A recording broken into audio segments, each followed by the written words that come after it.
What's up guys, Beta Creation here, and today we're using the M60 with grip, aka Grim Reaper Jr. Python speed reloader, you know the fucking rules. I got lightweight on so I don't run 10 centimeters an hour. I got sleight of hand on. You can either use sleight of hand or steady aim, that's what I'd recommend on this class. I really don't see a use for any of the other second perks. And I'm using Tactical Mask Pro only because I can't stand being stunned. You can use third perks really don't matter that much, honestly. And with the M60, it's mainly a defensive playstyle type of gun. As you see here, I just go ham on people that try to get B this whole entire game. Rushing with this not very smart, even though it is very good close range. You know, you don't move too fast. It takes a while to reload, so rushing with it, honestly, is not too smart of an idea. It's a very good medium range weapon, like I'm using it for right here. But that's not what I'm here to talk about. I'm here to talk about a story from 6th grade. I'm going to try to do one of these kind of weekly, maybe, I don't know, where I tell stories of stuff that happened to me in my childhood and stuff. And I'm starting off with I'm gonna do one of the funniest stories one of the funniest things I think I've ever been a part of. It was one of those things where at the time it's not that funny, but looking back on it, it's fucking hilarious. You know those type of stories? Well, let me set the scene here. 6th grade. My first year of middle school, my first year of getting lockers and having to walk around and stuff. Yeah, I was excited. Um, and and in 6th grade, they made you pick. You had to be in band, choir, or orchestra, which I was not very excited about. I didn't want to be in any of them. But it was either that or power reading, which I was not very interested in being in at all. So I decided to go with band. I really wanted to play the drums, but according to the band instructor, I sucked. That's literally what he said. So that really boosted my self-confidence. But I ended up playing the trumpet because apparently I had good trumpet lips. However the fuck that means. But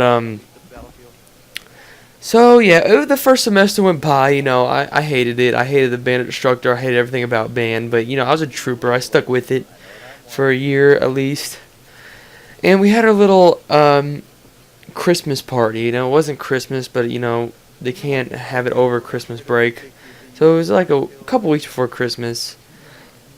And I had, you know, everyone had their Christmas decorations in their front yard. I, for one, had a inflatable Santa with a sleigh, Santa carrying a sleigh or whatever, and a little Frosty the Snowman. I had both of those in my front yard.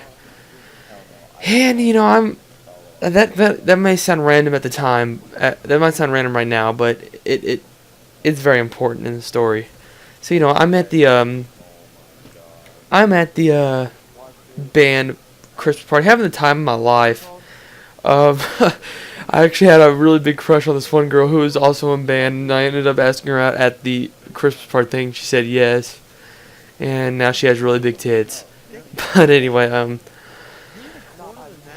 so I'm going down the inflatable slides they have at this party. I'm in jump houses. I'm playing Guitar Hero. You know, I'm just straight balling. I'm being a player with my girlfriend. You know the rules. So they're starting to close down. And I'm like, oh, this was a fun time. This is one of the times where I actually don't mind being in band. So my dad comes to pick me up, and we're heading home. My grandpa's in the car as well. I don't remember why, but he was in the car. And we were heading back home. As we're pulling up to the driveway, we see some figures running into like the little side of my house. And you know, we're like, what the hell? That's weird. And then my dad's like, what's on Frosty the Snowman? And as I examine closer, I see that there's a little something strapped to the Frosty the Snowman that has a fuse on it. I'm like, what the fuck? And so we park up. My dad goes and looks at it, and he's like, oh my god! And it was a firework. And that hoe exploded, and Frosty the Snowman went down. And oh my god, it was the funniest shit of my life. Well, not the funniest shit of my life. There's another story that I'm going to tell. This episode, we got time. I'm going to tell another story this episode. This was one of the funniest things I've ever seen. I mean, you guys might not think it's funny because you don't know the kid. But if you knew the kid, I promise you would laugh your ass off. Let me build up this kid first. He's your typical, nerd, right? He's got the Legos hung up on his wall. He's got, not hung up on his wall. He's got his Lego like displayed in his room. He's got the Star Wars posters everywhere, and his name is. Oh, you know what? Just to save, embarrassment's sake, we're just gonna say this kid's name is Mike. There's nothing close to his name, but that's what we're saying his name is. So it's in fourth grade actually, and in fifth grade at my school back in the day, we went on a camping trip for 1 week that cost us a lot of money apparently. So in fourth grade, we run this thing called an economics fair where everyone would make their own business and charge money for certain things. It was a really fun thing to do. I honestly really enjoyed it. And that money we raised went to the camp, and yeah, so we made our little group, and they basically assigned us into groups in which we lived, the people we lived closest to. So I was in a group with this Mike, and we did a stress balloon business where if you made a shot with a basketball hoop, you get a free stress balloon. And we were getting kind of close to the deadline. So, we were working hard on our stress balloons, and he had the balloons. Like, he was the person who took the balloons home every day and whatnot. And he was sick for a day. It was about a week before the economics fair started. And, we called him up. Okay, I completely skipped a part. The day before he was sick, he brought a Lego little miniature Chewbacca from Star Wars. I'm sure you guys know who Chewbacca is. But he brought a Lego Chewbacca, messing around with it and stuff. And apparently he left it at the school, like the night, like when everyone went home after school. Apparently he left the Lego Chewbacca there outside, where we made our stress balloons outside because it dealt with flour.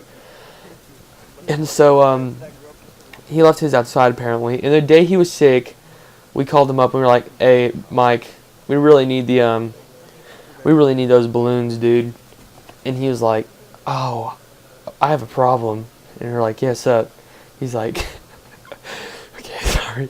He was like, "Do you guys know where my Lego Chewbacca is?" And I know what happened to it. I was there that morning, and I heard something that they mowed the lawn once a week, I think, at a specific time in the morning. And I sat next to the door, so I was pretty close to them when they were mowing the lawn, or mowing the little grass we had there. It's a fucking fail. But anyway, and I heard like something. The lawnmower caught something. I even saw the dude get off and check, and he like pulled off a little leg of the Lego Chewbacca. I could tell it was the Lego Chewbacca leg, and so we called him asking for the stress balloons, and he was like, "Do you know where my Lego Chewbacca is? I think I left it there last night." And meanwhile, we're on speakerphone, and the whole class can hear, and so can the teacher who's sitting right next to us. And we're like, "Dude, the Lego Chewbacca, it got ran over by a lawnmower and it's completely destroyed." And he goes, sorry, he goes, "Chewie!" He makes a little Chewbacca noise in front of the whole class heard it. Everybody starts dying laughing. I fucking laughed my ass off, and I was just kind of embarrassed at the same moment because I was in a group with this kid. And the teacher's like, "I think we're hanging up now." And hung up the phone. I mean, I'm pretty sure you guys think it's a funny story. I mean, but if you knew the kid, oh my god, you would have flipped shit if you knew the kid. This is one of the stories. It's one of those stories where I still laugh at today, even though it happened, 6 years ago. I still think it's a very funny story. Looking back, I laugh every time I think of it. So yeah, make sure you guys subscribe to Beta Army and myself, Beta Creation. I almost forgot what my name was. So yeah, this is when my name was iBox, so to avoid the confusion. 54-7 with a M60 grip, which kicks ass. So I recommend you guys try it out. Love y'all.